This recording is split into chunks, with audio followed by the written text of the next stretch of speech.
इस नए एक्सप्लेनर में स्वागत है। आज का ये सेशन एक डे 1 मास्टर क्लास की तरह है, जिसे खास तौर पर बिल्कुल नए सीखने वालों के लिए डिजाइन किया गया है। इसमें जापानीज राइटिंग सिस्टम की सबसे बुनियादी चीजों को एकदम आसान बनाया गया है। एक नई भाषा सीखना शुरू में मुश्किल लग सकता है, पर सही दिशा और बेहतरीन विजुअल्स के साथ ये पहला कदम सच में बहुत मजेदार होने वाला है। हर जापानीज शब्द इन्हीं आवाज़ों का इस्तेमाल करता है। ये अपने आप में एक बहुत बड़ा स्टेटमेंट है ना?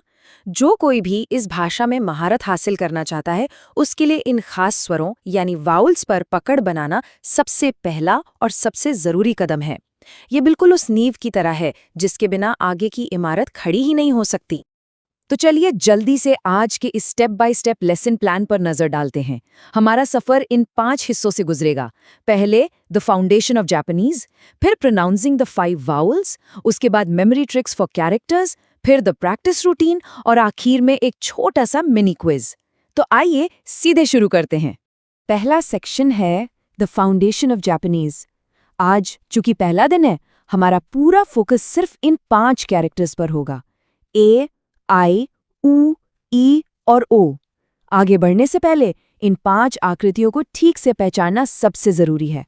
एक बार इन 5 आवाजों को मास्टर कर लिया तो समझिए पूरी भाषा के शब्दों का ताला खुल गया। ये बुनियादी आवाजें सिर्फ शुरुआत नहीं है, ये लिटरली हर एक शब्द के अंदर मौजूद होती हैं। ये इस भाषा के सबसे मेन बिल्डिंग ब्लॉक्स हैं। आइए अब इनके प्रैक्टिकल इस्तेमाल की तरफ बढ़ते हैं। Section 2, pronouncing the 5 vowels. किसी भी नई भाषा की आवाज़ों को इंग्लिश या किसी जानी पहचानी आवाज़ से जोड़कर देखना सीखने का सबसे बेस्ट और आसान तरीका है। अब यहाँ सबसे दिलचस्प बात यह है कि कैसे हर आवाज़ एक जानी पहचानी इंग्लिश साउंड से मिलती जुलती है। पहला वाउल देखते हैं, जिसे रोमाजी में ए लिखते हैं। इसकी आवाज़ फादर वाले आ की तरह निकलनी चाहिए। फिर आता है आई, जो फीट शब्द की ई आवाज़ जैसा साउंड करता है। तीसरा है यू, जिसकी आवाज फूड शब्द के छोटे ऊ की तरह निकलेगी। उसके बाद है ई, जो बिल्कुल बेड के ई की तरह साउंड करता है। और आखिर में ओ, जिसकी आवाज ओपन के ओ जैसी होती है। इन इंग्लिश आवाजों के जरिए इन कैरेक्टर्स को बोलना एकदम आसान हो जाता है। आवाजें तो हो गईं, अब इनकी शेप्स पर फोकस करते हैं। Section 3, memory tricks for characters. अब हम कुछ ऐसे शानदार विजुअल मेमोनिक्स देखेंगे जो इन आकृतियों को दिमाग में हमेशा के लिए लॉक कर देंगे। पहला कैरेक्टर देखिए। इसे गौर से देखने पर क्या लगता है? ये बिल्कुल ऐसा दिखता है जैसे कोई इंसान जमीन पर बैठा हो और उसने अपनी बाहें बाहर की तरफ फैला रखी हों। और जब हम खुशी या हैरत से आह बोलते हैं तो ये आकार उस आह वाले एक्सप्रेशन से एकदम परफेक्ट मैच करता है। खुली बाहें और एक लंबा आह। अब आते हैं दूसरे कैरेक्टर पर। इसमें सिर्फ 2 स्ट्रोक्स हैं। जरा सोचिए, ये कितने ब्रिलियंट तरीके से अपनी खुद की आवाज को विजुअलाइज कर रहा है। ये बिल्कुल 2 लोअर केस इंग्लिश लेटर्स आई की तरह लगता है, जो एक दूसरे के बगल में रखे हों। 2 बार आई मतलब एकदम वही ई की आवाज। चलिए अब तीसरे कैरेक्टर पर आते हैं। ये आकर एकदम एक छोटे से मुंह जैसा लगता है, जो आगे की तरफ निकला हो और ऊ की आवाज निकाल रहा हो। ये छोटी सी विजुअल ट्रिक इस कैरेक्टर को याद रखने के लिए कमाल की है। अगला आकार थोड़ा मजेदार है। इसका शेप एक क्रॉस की तरह है, जिसमें नीचे एक हुक लगा हुआ है। अब इमेजिन कीजिए, जब कोई बात समझ नहीं आती तो आमतौर पर एक कंफ्यूज्ड आवाज निकलती है ना, ए।